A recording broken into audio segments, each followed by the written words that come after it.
Bonjour les amis, bonjour à vous, j'espère que vous allez tous très bien. Nous voici, on se retrouve pour notre deuxième partie de notre grand thème qui est la grandeur. Et je vous demanderai d'aller suivre la première partie car elle est très importante. Il y a des choses beaucoup plus intéressantes et ça vous aidera aussi à comprendre cette suite qui est la deuxième partie.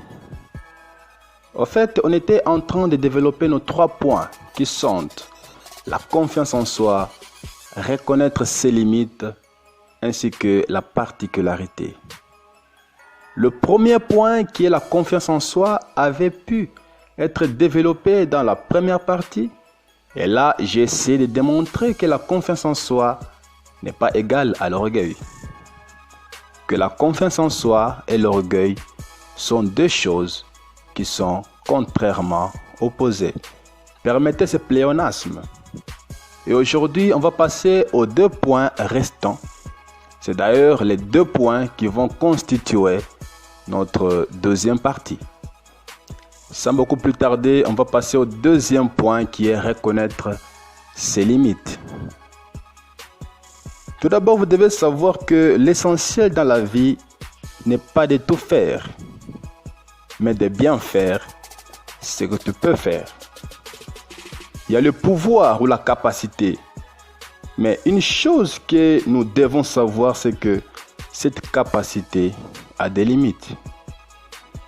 Et le fait de reconnaître que telle personne me dépasse dans telle ou telle chose, c'est une grandeur d'esprit.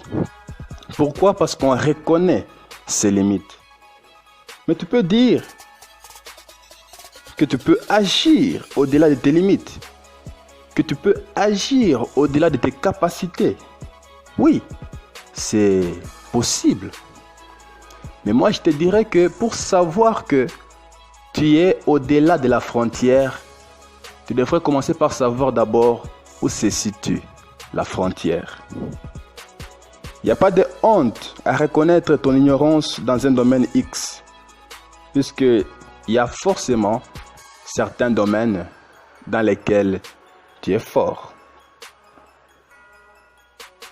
Avoir des connaissances dans telle ou telle chose ne fait pas de toi l'expert dans la chose. Non. Tu peux être avocat en ayant quelques connaissances en informatique. Cela ne fait pas de toi l'informaticien. Tu peux être médecin et avoir quelques connaissances en électricité. Cela ne fait pas de toi électricien. Reconnaître ses limites, c'est lorsque tu es bloqué quelque part dans un domaine et tu fais recours à la personne qui maîtrise bien la chose, sans complexe aucun. C'est ça. Et la personne à qui tu as fait recours ne doit en aucun cas te sous-estimer, à moins qu'elle ait une petitesse d'esprit. Mais si elle a aussi cette grandeur d'esprit, elle ne va pas te sous-estimer parce que bien qu'elle te montre cette chose-là, elle doit savoir qu'il y a d'autres domaines ou d'autres choses qu'elle n'oserait même pas le faire. On doit comprendre que dans cet univers, nous sommes comme des parties du corps humain. Pour dire que le corps humain est au complet, il faut qu'il soit constitué par toutes ses parties. Et le corps humain, je le représente comme la Terre ou l'univers dans lequel nous sommes. Et les parties, quand j'ai parlé pour le corps humain, il faut que toutes ces parties soient présentes. Donc la tête, la ceinture scapulaire avec les membres supérieurs, la ceinture pelvienne avec les membres inférieurs, les troncs, tout ça. Toutes ces parties-là, c'est ce qui constitue le corps. Et là, on va dire que ce corps est au complet. Et les parties-là, c'est ça les différents domaines alors qu'on peut retrouver. La médecine, la logistique, la mécanique, l'électricité, le droit, l'informatique, la musique. Même le plombier a sa place.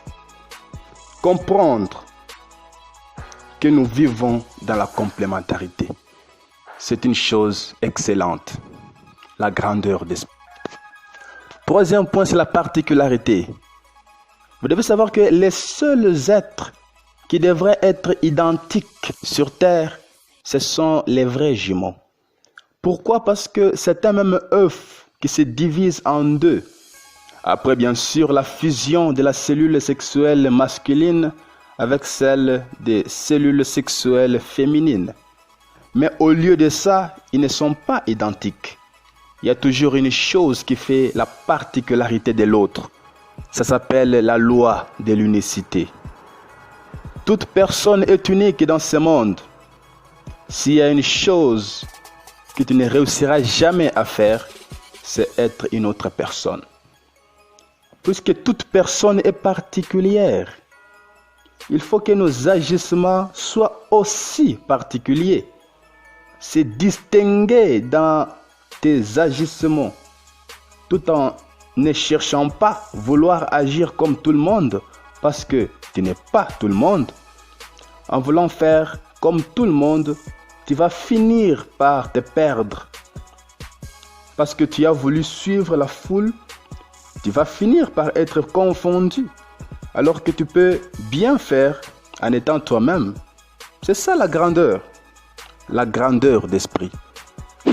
J'ai assez parlé. C'était votre frère Books Motivation, votre stimulateur.